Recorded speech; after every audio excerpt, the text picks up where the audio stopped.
Bismillahirrahmanirrahim. Assalamualaikum warahmatullahi wabarakatuh. Alhamdulillahilladzi bi ni'matihi tatimmus shalihat. Alladzi hadana li hadza wa ma kunna linahtadiya laula an hadanallah. Asyhadu an la ilaha illallah wahdahu la syarika lah wa asyhadu anna Muhammadan abduhu wa rasuluh. Allahumma salli ala Muhammad wa ala ali Muhammad kama sallaita ala ali Ibrahim innaka Hamidum Majid. اللهم بارك على محمد وعلى آل محمد كما باركت على آل إبراهيم إنك حميد مجيد سبحانك لا علم لنا إلا ما علمتنا إنك أنت العليم الحكيم اللهم إنا نسألك علما نافعا ورزقا طيبا وعملا متقبلا يا الله يا رحمن يا رحيم يا الله berikanlah kepada kami ilmu yang bermanfaat. Ya Allah, berikanlah kepada kami rizki yang halal dan baik. Ya Allah, kurniakanlah kepada kami amal ibadah yang Kau terima. Ya Allah, berkatilah umur kami. Ya Allah, berkatilah ahli keluarga kami. Ya Allah, berkatilah rizki yang Kau limpahkan kepada kami. Ya Allah, berkatilah ilmu yang Kau ajarkan kepada kami. Ya Allah, berikanlah kepada kami kebaikan di dunia. Ya Allah, berikanlah kepada kami kebaikan di akhirat.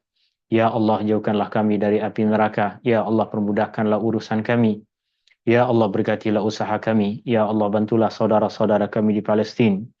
Ya Allah, bantulah saudara-saudara kami di Palestin. Ya Allah, berikanlah pertolongan dan kemenangan kepada saudara-saudara kami di Palestin. Rabbana atina fid dunya hasanah wa fil akhirati hasanah wa qina adzaban nar. Wa sallallahu ala nabi Muhammadin walhamdulillahi rabbil alamin. Tuan-tuan, puan-puan, hadirin yang dirahmati Allah Subhanahu wa taala, ini adalah perjumpaan kita yang ke-14 dalam ayat dan hikmah surah Al-Furqan. Dan seperti biasa tuan-tuan dan puan-puan, sila sediakan nota tafsir Ibnu Katsir, dan tafsir Ibnu Katsir adalah tafsir yang menjadi rujukan utama di dalam majlis ilmu kita petang hari ini. Juga jika tuan-tuan dan puan-puan ada apa-apa soalan ataupun kemusykilan, tuan-tuan dan puan-puan boleh buka mikrofon dan terus bertanya soalan jika ia berkaitan dengan apa yang tengah kita pelajari. Tuan-tuan dan puan-puan juga boleh tulis soalan dalam chat room yang ada di dalam Zoom meeting ini jika tuan-tuan dan puan-puan mahu bertanya perkara-perkara lain yang tidak berkaitan dengan apa yang tengah kita bahas. Apa yang akan kita kupas dalam majlis ilmu kita di petang hari ini adalah ayat yang ke-51 sehingga ayat yang ke-54 dari surah Al-Furqan. Surah Al-Furqan masuk dalam himpunan surah-surah Makkiyah, surah yang diturunkan di Mekah sebelum Rasulullah SAW hijrah ke Madinah. Dan ia boleh kita jumpai di dalam Al-Quran pada susunan yang ke-25. Tema utama dari surah yang mulia ini adalah perintah Allah untuk kita mengambil peringatan dari Al-Quran. Al-Quran yang Allah Subhanahu wa taala turunkan sebagai Al-Furqan, pembeza antara keimanan dan kekufuran, pembeza antara kebenaran dengan kebatilan, pembeza antara jalan yang membawa kita kepada syurga dan jalan yang menjerumuskan kita ke dalam api neraka.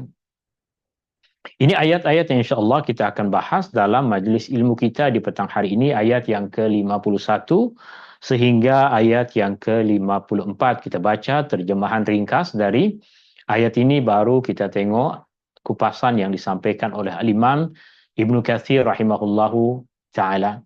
Allah Subhanahu wa taala berfirman, a'udzubillahi minasyaitonir rajim. Walau syi'na lab'atsna fi kulli qaryatin nadhira. Dan kalau kami kehendaki, tentulah kami utuskan dalam tiap-tiap negeri seorang rasul pemberi amaran. Jika Allah berkehendak, setiap kampung, setiap bandar, setiap negeri Allah akan utus seorang rasul jika Allah berkehendak. Tapi Allah berkehendak untuk memilih Muhammad SAW sebagai rasul terakhir yang diutus kepada semua umat manusia. Fala tuti'il kafirin wajahidhum bihi jihadan kabira. Oleh itu, jangan engkau wahai Muhammad menurut kehendak orang-orang kafir dan berjuanglah dengan hujah-hujah Al-Quran, menghadapi mereka dengan perjuangan yang besar dan bersungguh-sungguh. Rasulullah Shallallahu Alaihi Wasallam diperintahkan oleh Allah untuk berjuang dengan Al-Quran. Apa maksud berjuang dengan Al-Quran? Berperang dengan Al-Quran? Adakah maksudnya Rasulullah diperintahkan untuk membawa Al-Quran di dalam peperangan, atau seperti apa maksud dari ayat yang Allah perintahkan kepada Rasulullah Shallallahu Alaihi Wasallam untuk berjihad melawan orang-orang kafir dengan menggunakan Al-Quran?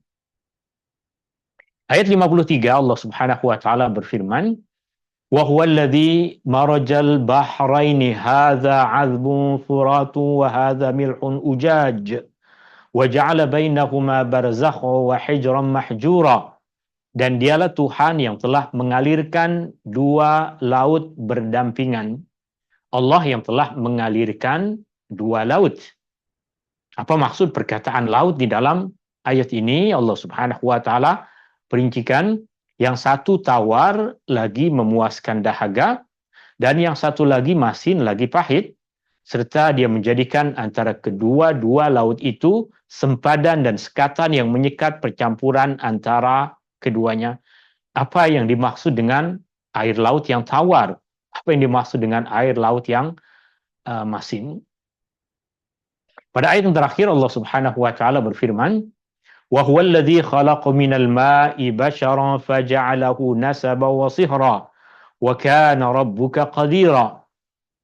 Dan dialah Tuhan yang menciptakan manusia dari air, lalu dijadikannya manusia tersebut mempunyai titisan baka dan penalian saudara, dan sememangnya Tuhanmu berkuasa. Allah ciptakan manusia dari air, dan kemudian manusia berkembang, memiliki keluarga, memiliki anak, memiliki menantu, dari asal kejadian manusia yang manusia tahu sendiri, kejadian yang hina. Allah Subhanahu wa taala muliakan manusia di antara makhluk-makhluk Allah Subhanahu wa taala yang lain. Allah berikan kepada manusia kemuliaan. Allah berikan kepada manusia keutamaan. Dan semua adalah bahagian dari kuasa Allah Subhanahu wa taala. Semua adalah bahagian di antara tanda-tanda kekuasaan Allah. Jika Allah Subhanahu wa taala berkehendak, maka Allah Subhanahu wa taala akan biarkan makhluk-makhluk yang lain di bumi ini berkuasa ke atas manusia. Tapi tidak, sebaliknya Allah Subhanahu wa taala berikan kepada kita manusia kemampuan, kekuatan untuk berkuasa ke atas makhluk-makhluk Allah yang lain di bumi. Manusia boleh kawal binatang-binatang. Manusia boleh memanfaatkan apa yang Allah sediakan di bumi ini. Tetapi apa yang ada di bumi susah untuk mengambil manfaat dari manusia. Susah untuk mengatur manusia. Manusia yang mengatur semua, sedangkan apa yang Allah Subhanahu wa taala ciptakan selain dari manusia, Allah Subhanahu wa taala tundukkan kepada manusia. Kita tengok mula pada ayat yang pertama, ayat 51. Al-Imam Ibnu Katsir memberikan beberapa poin penting berkaitan dengan ayat ini, yaitu firman Allah Subhanahu wa taala, "Walau syi'na laba'atsna fi kulli qaryatin nadhira." Walau bermaksud seandainya. Wa bermaksud dan, lau bermaksud seandainya. Syi'na bermaksud kami mahu atau kami berkehendak. Seandainya kami berkehendak.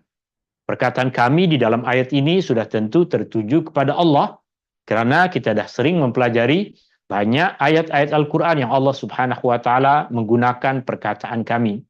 Kerana dalam bahasa Arab, perkataan kami lazim digunakan untuk maksud satu sebagai bentuk pengagungan dan pemuliaan.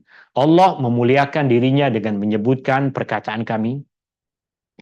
Walau syi'na, dan seandainya kami berkehendak, seandainya kami mahu, laba'atsna. Laba'atsna terdiri dari tiga perkataan. La yang bermaksud sungguh, ba'ats yang bermaksud mengutus, na yang bermaksud kami. Laba'atsna bermaksud sungguh kami mengutus.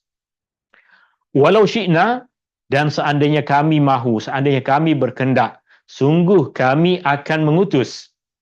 Fi kulli qaryatin, di setiap negeri, di setiap kampung, di setiap kawasan.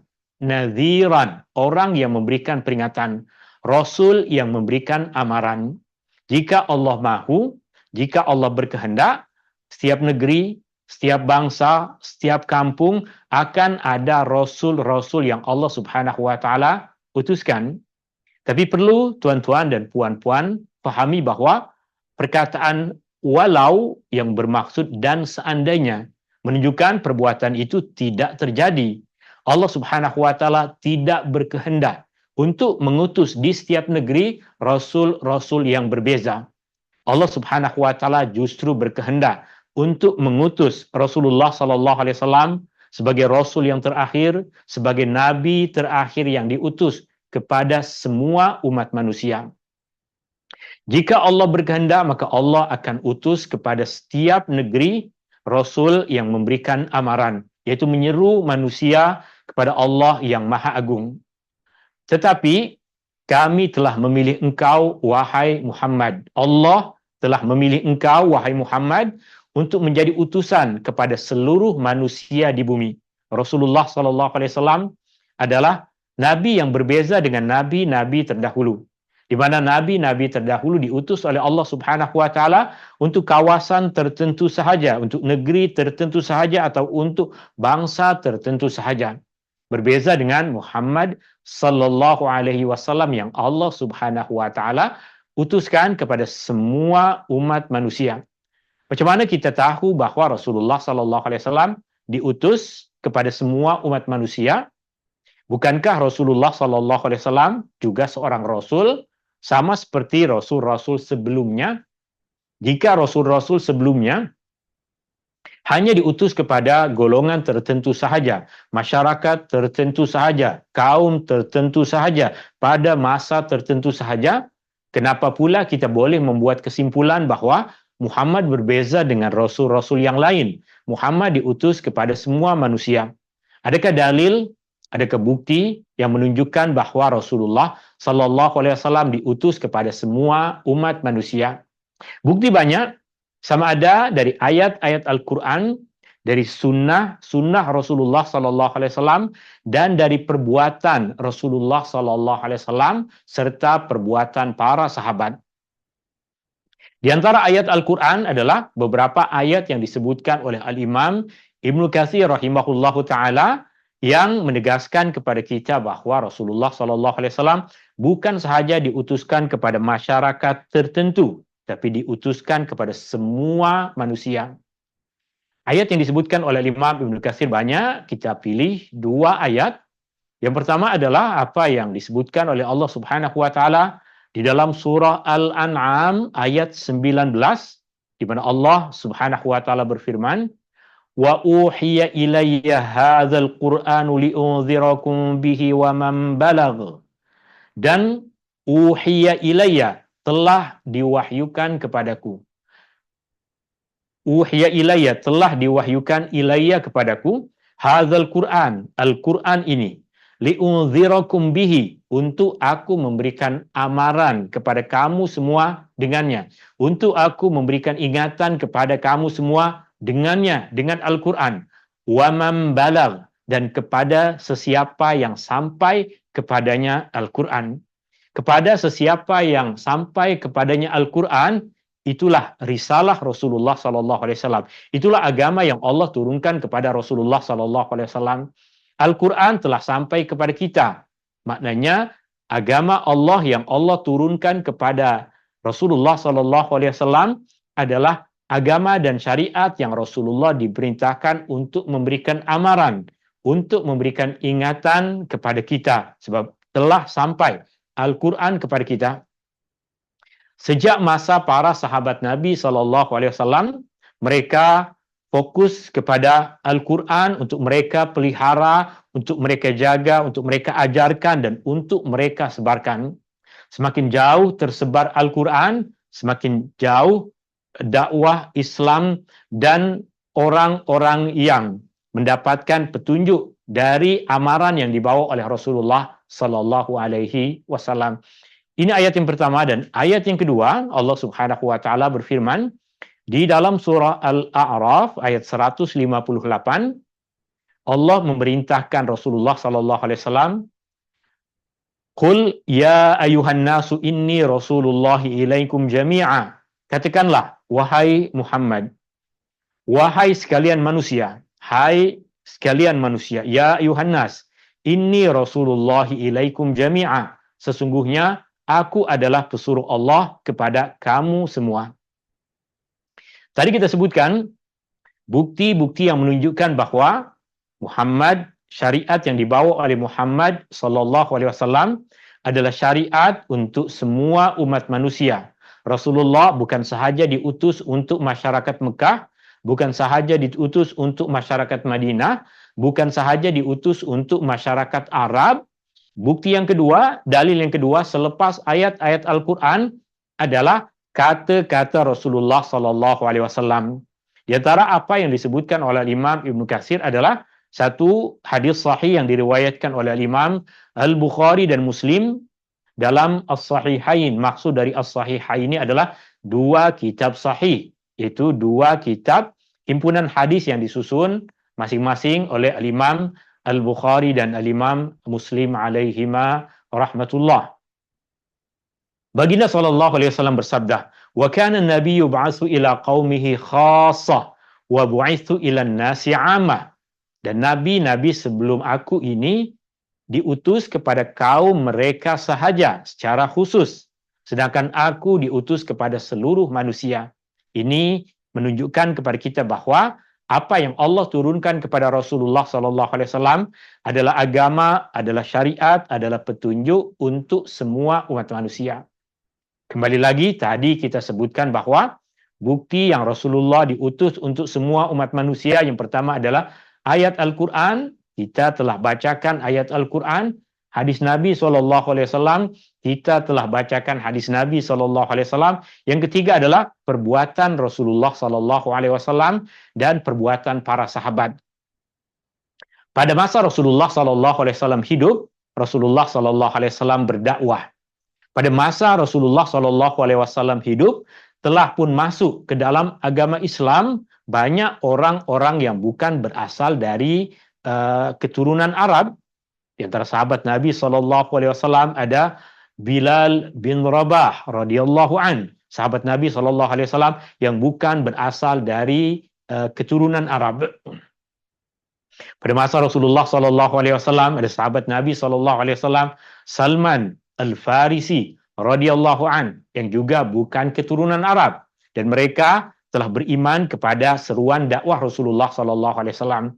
Perbuatan yang Rasulullah berdakwah kepada mereka, perbuatan yang Rasulullah sallallahu alaihi wasallam menyuruh untuk mereka beriman, ini menunjukkan bahwa syariat Rasulullah bukan sahaja untuk orang Arab, tapi untuk orang-orang yang sampai kepadanya seruan dakwah baginda. Bahkan di antara perbuatan Rasulullah sallallahu alaihi wasallam adalah pada masa Rasulullah sallallahu alaihi wasallam hidup, Rasulullah sallallahu alaihi wasallam memerintahkan juru-juru tulisnya untuk menulis surat dan dikirimkan kepada pemimpin-pemimpin dunia pada ketika itu yang menyuruh mereka untuk beriman. Rasulullah sallallahu alaihi wasallam menuliskan surat kepada Raja Mesir pada ketika itu, Al-Muqawqis, memerintahkan dan menyuruh dia untuk beriman. Dan Raja Mesir pada ketika itu sudah tentu bukan orang Arab. Mesir menjadi negara Arab selepas umat Islam hijrah ke Mesir, menguasai kota Mesir, baru Mesir menjadi negara Arab. Sedangkan dulu ia bukan bangsa Arab. Kemudian Rasulullah SAW juga mengutus surat kepada Raja Parsi pada ketika itu yang menyerunya untuk beriman. Rasulullah SAW juga menulis surat kepada Kaisar untuk mereka beriman kepada apa yang dibawa. Perbuatan Rasulullah SAW tersebut menunjukkan bahwa Al-Quran bukan sahaja untuk orang Arab. Syariat dan agama yang Allah turunkan kepada Rasulullah SAW bukan sahaja untuk orang Arab. Terlebih lagi ketika kita masuk kepada masa para sahabat Nabi sallallahu alaihi wasallam, luas dakwah mereka menyebarkan kebenaran. luas dakwah mereka menyebarkan Al-Quran, menyebarkan Islam ke negeri-negeri yang mereka mampu untuk mencapainya. Sehingga Islam pada masa para sahabat Nabi SAW telah pun sampai seruan dakwahnya hingga ke negeri Cina. Itu masih pada masa para sahabat Nabi SAW. Dengan dalil-dalil yang sedemikian, kita dapat ketahui dengan pasti dan yakin bahwa agama yang Allah turunkan, syariat yang Allah turunkan kepada Rasulullah SAW adalah syariat untuk semua umat manusia. Kemudian Allah Subhanahu wa taala berfirman kepada Rasulullah SAW, "Fala tuti'il kafirina wajahidhum bih." Oleh itu, janganlah engkau wahai Muhammad tuti'il kafirin, taat atau menurut kehendak orang-orang kafir. Orang-orang kafir sejak masa Rasulullah di Mekah dahulu menyuruh Rasulullah SAW untuk bertolak ansur dengan mereka. Apa maksud? Mereka menyeru Rasulullah untuk bertolak ansur dengan mereka. Contoh yang pertama adalah jangan sebut keburukan tentang Tuhan-Tuhan mereka. Maknanya Rasulullah diminta juga untuk meraihkan Tuhan-Tuhan mereka. Mereka mahu Rasulullah SAW mengakui Allah adalah Tuhan dan Tuhan yang mereka sembah pun adalah Tuhan juga. Perkara tersebut tentu ditolak oleh Rasulullah SAW. Al-Quran menolak perkara yang berkaitan dengan keyakinan ada Tuhan selain Allah.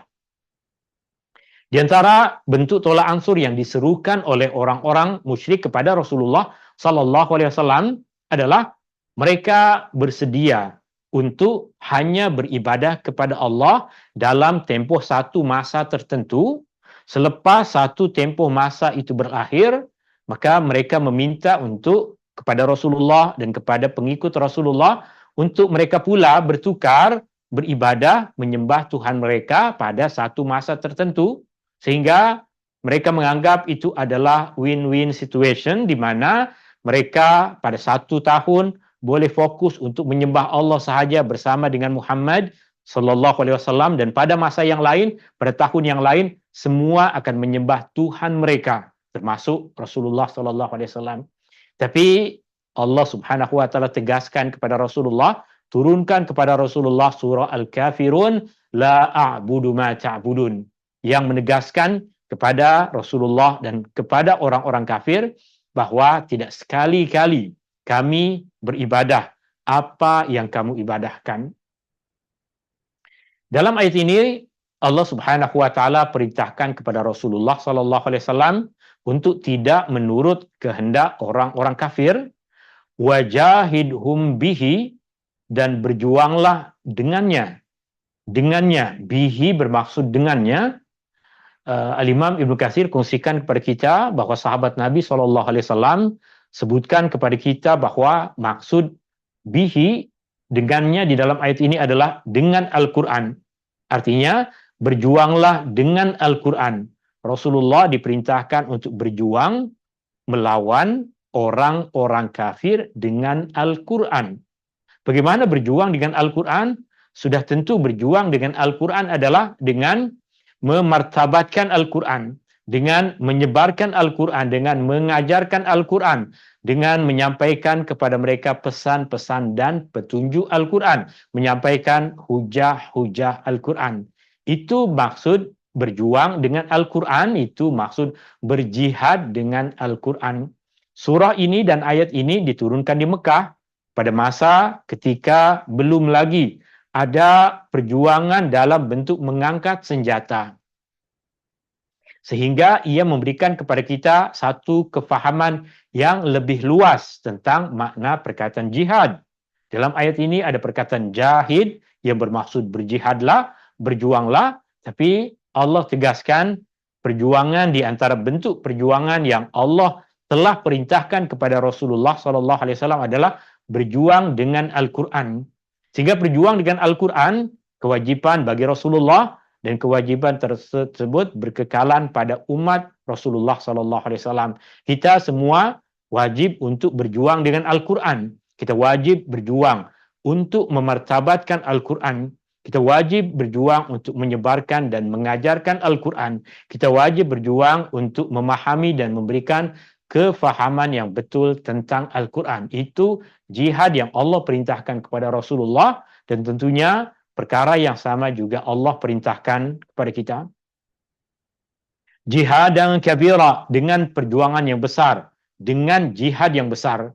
Berjuang dengan Al-Quran bukan perjuangan yang kecil. Perjuangan dengan Al-Quran adalah perjuangan yang besar, dan alhamdulillah setiap generasi sentiasa ada orang-orang yang memperjuangkan Al-Quran. Ada yang memperjuangkan Al-Quran dalam bentuk dia memelihara Al-Quran dengan cara menghafalnya. Ada yang memperjuangkan Al-Quran dengan menjadi guru untuk mengajarkan Al-Quran. Ada yang memperjuangkan Al-Quran dengan menyebarkan mushaf Al-Quran kepada orang-orang yang memerlukan untuk membaca Al-Quran. Dan kita tahu banyak negeri-negeri yang memerlukan mushaf Al-Quran. Maka cantik jika tuan-tuan dan puan-puan menyebarkan Al-Quran kepada umat Islam yang berada di negeri-negeri seperti itu. Memperjuangkan Al-Quran juga dengan bentuk mempelajari Al-Quran, cara membaca Al-Quran, mempelajari sejarah Al-Quran, ilmu Al-Quran, tafsir Al-Quran, tadabbur Al-Quran, semua bahagian dari mempertahankan dan mempermartabatkan Al-Quran, jihadan kabira. Dan ketika kita sebutkan tadi bahwa jihad dan perjuangan yang dilakukan oleh Rasulullah SAW bukan semata-mata dengan mengangkat senjata, tapi juga dalam bentuk mempertahankan Al-Quran, memertabatkan Al-Quran, menyebarkan hujah-hujah Al-Quran, petunjuk-petunjuk Al-Quran, diantaranya apa yang Allah Subhanahu wa Ta'ala firmankan di dalam ayat ini. Ayat yang ke-73 dari surah At-Taubah, Allah Subhanahu wa Ta'ala menyeru Rasulullah SAW dengan berfirman, Ya ayyuhan nabiyyu jahidil kuffar wal munafiqin waghluz alaihim wa ma'wahum jahannam wa bi'sal masir. Wahai Nabi, berjihadlah menentang orang-orang kafir dan orang-orang munafik. Jika dalam ayat ini hanya disebutkan perkataan al-kafirin, tidak disebutkan perkataan orang-orang munafik, boleh jadi orang akan memahami ayat ini dengan maksud berjihadlah menentang orang-orang kafir dengan menggunakan senjata. Tapi di dalam ayat ini disebutkan juga orang-orang munafik, dan Rasulullah SAW tidak memerangi orang munafik dengan menggunakan senjata. Tapi Rasulullah SAW memerangi orang-orang munafik dengan menyebarkan petunjuk. Dan petunjuk adalah perkara yang dibenci oleh orang-orang munafik, dengan menjaga persatuan umat Islam. Dan persatuan umat Islam adalah perkara yang dibenci oleh orang-orang munafik, dengan memartabatkan Al-Quran dan menjunjung tinggi Al-Quran adalah perkara yang dibenci oleh orang-orang munafik.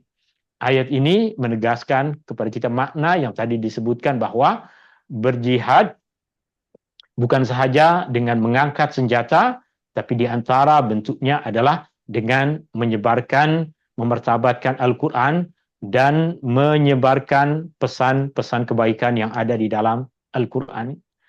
Selepas itu, Allah Subhanahu wa Ta'ala kembali menunjukkan kepada kita tentang bukti-bukti kebesaran, bukti-bukti kekuasaan, dan tanda-tanda rahmat Allah Subhanahu wa Ta'ala. Allah berfirman pada ayat yang ke-53 surah Al-Furqan ini, wa huwallazi marajal bahrain, dan dialah Allah yang telah mengalirkan dua laut. Al-Bahrain bermaksud dua laut. Perkataan laut dalam bahasa kita yang biasa kita pahami, laut adalah laut yang kita kenal adalah yang berair masin. Laut yang kita kenal adalah laut yang berair masin. Tetapi di dalam bahasa Arab, perkataan al-bahar bermaksud air yang banyak. Perkataan al-bahar bermaksud air yang banyak. Maka tasik pun di dalam bahasa Arab klasik boleh dinamakan sebagai bahar.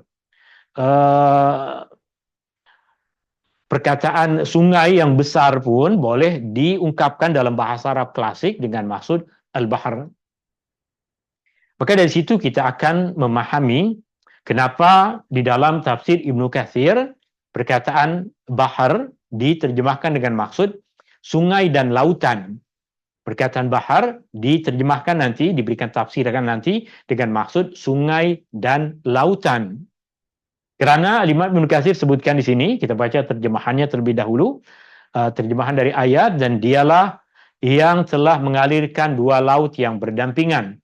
Yang satu tawar, lagi boleh menghilangkan, memuaskan dahaga. Imam Ibnu Katsir mengatakan, Allah mencipta dua jenis air. Laut ditafsirkan dengan maksud dua jenis air. Yang pertama adalah air tawar, dan yang kedua air masin. Kita biasa menggunakan perkataan laut untuk yang air masin. Air tawar kita namakan sebagai tasik, kita namakan sebagai sungai misalnya. Air tawar adalah seperti air sungai, mata air, telaga. Ini adalah laut yang tawar. Ini yang dinamakan sebagai bahrun azbun furat. Bahrun azbun, air laut yang tawar. Dalam bahasa Melayu mungkin air laut yang tawar nih agak sedikit pelik, tapi itulah diantara keunikan bahasa Arab. Bahasa Arab menggunakan perkataan bahar bukan sahaja untuk maksud lautan yang masin. Ini adalah laut yang tawar, segar dan sangat menyegarkan. Sebagaimana pandangan yang dikatakan oleh Ibnu Jurayj dan dipilih oleh Ibnu Jarir rahimahullahu ta'ala, Muhammad Ibnu Jarir At-Tabari mengatakan bahwa maksud dari laut yang pertama adalah laut yang tawar, yaitu yang kita kenal sebagai sungai ke, telaga ke, mata air ke, tasik ke.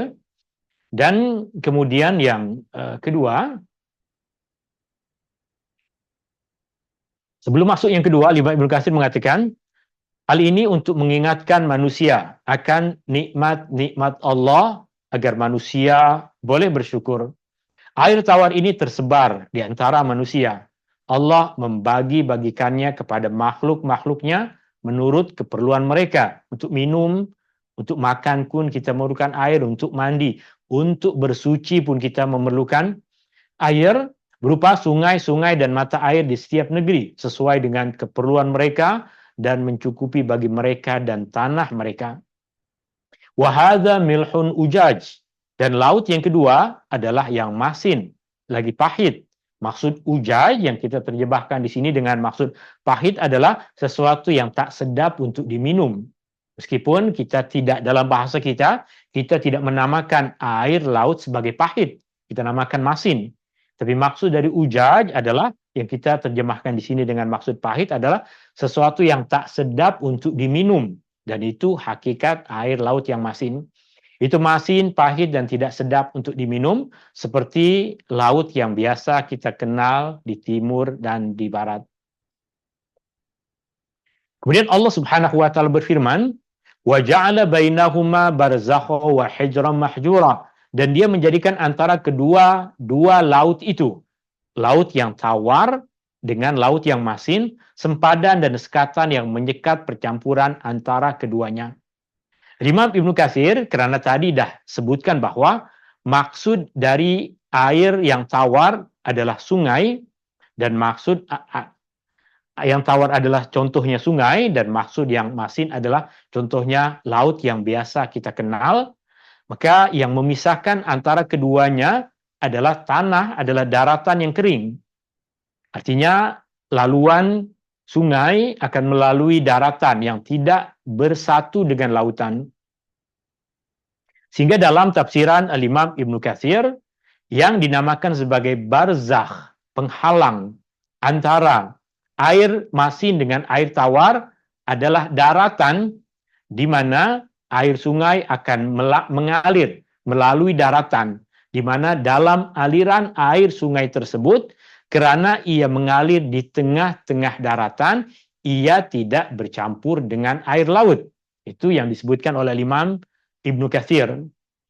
Maaf, itu yang dikatakan oleh Imam Ibnu Katsir. Tapi tentu tuan-tuan dan puan-puan sekarang telah banyak mendapatkan maklumat, informasi berkaitan dengan beberapa tempat di mana ada kawasan yang bercampur antara air tawar dengan air masin, tetapi Allah Subhanahu wa taala berikan sekatan dan sempadan antara keduanya sehingga air tersebut tidak bercampur.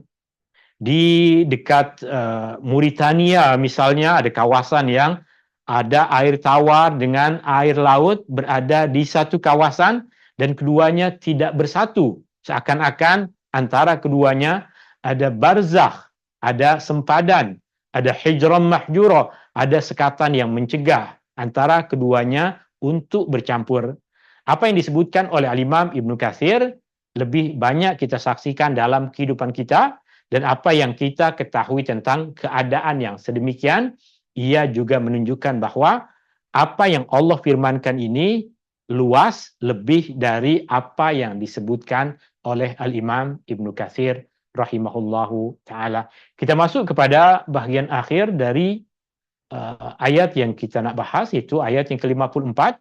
Allah berfirman, wa huwallazi khalaqa minal ma'i basyara, wa huwa, dan dia itu Allah, allazi yang khalaqa, telah mencipta, minal ma, dari air, basyaran, manusia. Manusia dicipta dari air. Maksud dari air di sini adalah cecair, yaitu air mani. Kerananya Al-Imam Ibnu Katsir mengatakan, dia menciptakan manusia dari setetes air mani yang lemah, lalu dia menyempurnakan kejadian manusia, menjadikannya lengkap. Ada tangan, kepala, kaki, tubuh badan, ada akal, fikiran, ada mata yang boleh melihat, telinga yang boleh mendengar. Allah menjadikan kejadian manusia lengkap dan sempurna. Lelaki dan perempuan sesuai dengan apa yang Allah kehendaki. Di dalam ayat ini Allah Subhanahu wa taala gunakan perkataan air, dan air yang disebutkan di sini maksudnya adalah cecair, yaitu air mani asal kejadian manusia. Faja'alahu nasaba wa sihra. Lalu Allah Subhanahu wa taala jadikan ia, manusia, nasaban, memiliki nasab. Ada ibu, ada ayah, ada anak, ada cucu, yang asalnya semua mereka adalah dari asal kejadian yang sama. Dari nasab tersebut, orang boleh jadi mulia. Dari nasab tersebut, terkadang ada orang yang dihinakan, yang asal kejadian mereka semua adalah sama. Tuan-tuan dan puan-puan, bayangkan, orang terlahir sebagai anak seorang raja, asal kejadian dia sama. Kemudian ada orang terlahir sebagai anak seorang penjenayah, asal kejadian mereka adalah sama. Maka tiada kemuliaan bagi seseorang di atas orang lain, melainkan jika orang tersebut membina keimanan dan ketakwaan. Inna akramakum indallahi atqakum. Kerana asal kejadian manusia sama.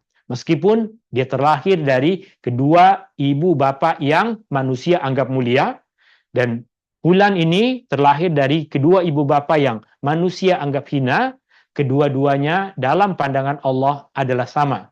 Yang membezakan antara mereka berdua adalah siapa di antara mereka yang lebih baik amalan, siapa di antara mereka yang lebih bertakwa kepada Allah. Allah jadikan manusia memiliki nasab wasihra, dan juga pertalian keluargaan, menjadi menantu, menjadi pasangan suami istri. Pada mulanya dia adalah seorang anak yang berasal dari keturunan yang baik. Kemudian menikah, menjadi menantu, memiliki mertua, ada biras, ada ipar, ada kerabat. Semua ini asalnya adalah sama, dari air yang mani yang hina. Oleh itu Allah Subhanahu wa taala berfirman, "Wa kana rabbuka qadira." Dan sungguh Tuhanmu adalah yang berkuasa. Allah berkuasa menciptakan manusia. Allah berkuasa untuk memuliakan dan menghinakan manusia. Allah Subhanahu wa taala berkuasa untuk memberikan kepada manusia balasan yang layak untuk manusia dapatkan di akhirat nanti. Ini yang boleh saya kongsikan kepada tuan-tuan dan puan-puan dalam majlis ilmu kita di petang hari ini. Di antara pengajaran utama dari apa yang telah kita kupas tadi adalah yang pertama, Nabi Muhammad sallallahu alaihi wasallam diutus untuk seluruh umat manusia. Risalah yang baginda bawa ia berlaku untuk seluruh umat manusia, bukan sahaja untuk penduduk Mekah, bukan sahaja untuk masyarakat Madinah, bukan sahaja untuk orang Arab, tapi sejak masa Rasulullah sudah ramai orang bukan Arab yang telah mendapatkan seruan dakwah dari Rasulullah, di mana sebahagian dari mereka pun telah beriman. Yang kedua, setiap Muslim memiliki tanggung jawab. Kita ada tanggung jawab untuk memartabatkan Al-Quran di dalam kehidupan. Dalam kehidupan, untuk memartabatkan Al-Quran di dalam diri kita, pada ahli keluarga kita. Itu yang menjadi keutamaan.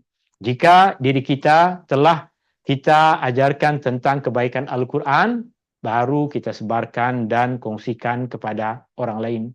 Dan yang ketiga, segala sesuatu di alam semesta ini terjadi atas kehendak Allah. Allah menciptakan manusia yang mulia dari kejadian asal yang hina. Asal kejadian manusia boleh jadi manusia hinakan. Tapi selepas manusia disempurnakan kejadiannya oleh Allah dan manusia pun menyempurnakan keimanan, akhlak dan ketakwaannya kepada Allah, maka manusia menjadi makhluk yang paling mulia.